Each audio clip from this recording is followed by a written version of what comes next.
The Indian entertainment world was really hit hard recently. Some profoundly sad news.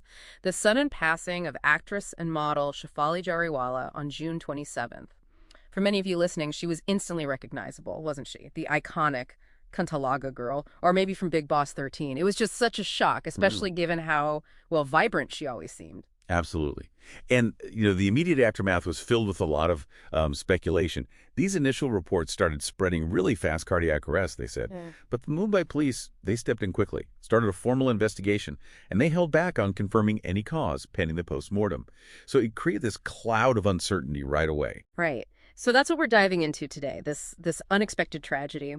We want to unpack the facts as we know them, look at her life, her career, which was remarkable, and also touch on the public reaction while kind of navigating that difference between, the public story and the official process. Okay, so let's try and piece together the timeline. Those final hours, she had a medical emergency at home in Mumbai, and then around 10:30 p.m., her husband, Parag Tyagi, and 3 other people rushed her to Bellevue Multi-Speciality Hospital. Yeah, and what's really striking and quite consistent in the reports is that she was declared dead on arrival. There was even a quote from a hospital receptionist stating very clearly she had expired before she was brought in. That was around, 11.25 p.m.? Okay. So it seems the tragic event itself concluded before she actually reached the hospital for help. Okay, so dead on arrival. Given that detail, how quickly did that other narrative, the cardiac arrest story, take hold? Because it was everywhere in the media almost immediately, wasn't it? Even the All Indian Sin Workers Association mentioned it online. Oh, incredibly fast. It just shows how quickly a public narrative can sort of solidify, even without official word. But the Mumbai Police, they were informed later, around 1:00 a.m. on the 28th. Yeah. And they were very careful. They explicitly stated the cause was not yet clear. And her body was then transferred for the post-mortem at Cooper Hospital, which is, legally required. Police and forensic teams even went to her home. They later clarified, though, nothing suspicious was found. It highlights that this is often procedural. Right, due process.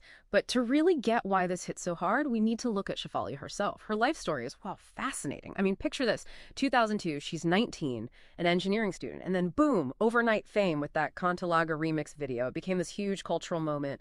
But it also stirred up quite a bit of controversy, didn't it? Because of the visuals. The censor board even issued warnings. Definitely a phenomenon. And she owned it, too. Famously said something like, "I want to be known as the Kaanta Laga Girl to the day I die." But her career wasn't just that one song. She was in films like Mujhe Shadi Karogi.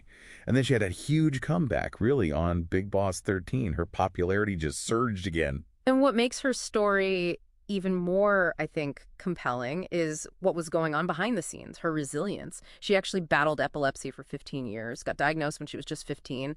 She talked openly about it, saying the unpredictability of seizures was the main reason she couldn't take up much work right after Kaanta Laga. It really makes you think, doesn't it?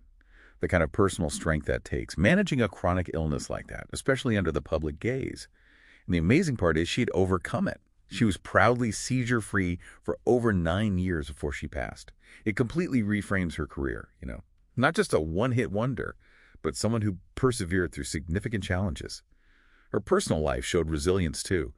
She navigated a difficult first marriage, then found stability and support with her husband, Parag Tyagi.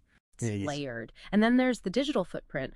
Her last social media posts, they've taken on this really haunting quality now. Just 3 days before she died, she posted these glamorous photos, captioned, "Bling it on, baby!"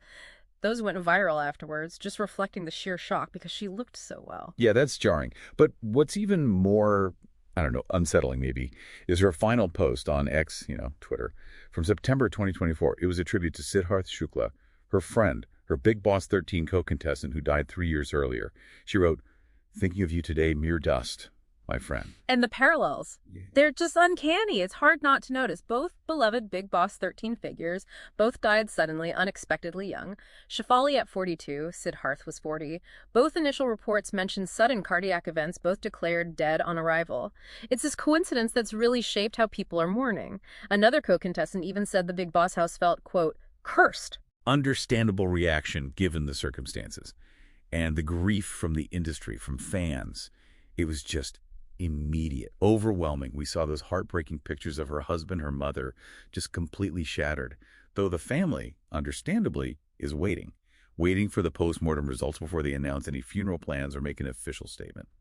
So as we wrap up this deep dive, it's clear that while the official cause of Shefali Jariwala's death is still pending, well, her passing at just 42 leaves a huge gap, a real void in Indian entertainment. Absolutely. Her legacy, it's complex. She was a pop culture trailblazer, definitely. A survivor who bravely fought a chronic illness. And just a really beloved personality whose final chapter, for the moment, feels, well, incomplete. It really makes you wonder, doesn't it? In this age where everything is instant, online, these digital footprints, what does it even mean when someone's last heartfelt message, a tribute to a friend, ends up echoing their own sudden tragic fate? How do you even begin to process a coincidence like that? Yeah. It's poignant and unsettling.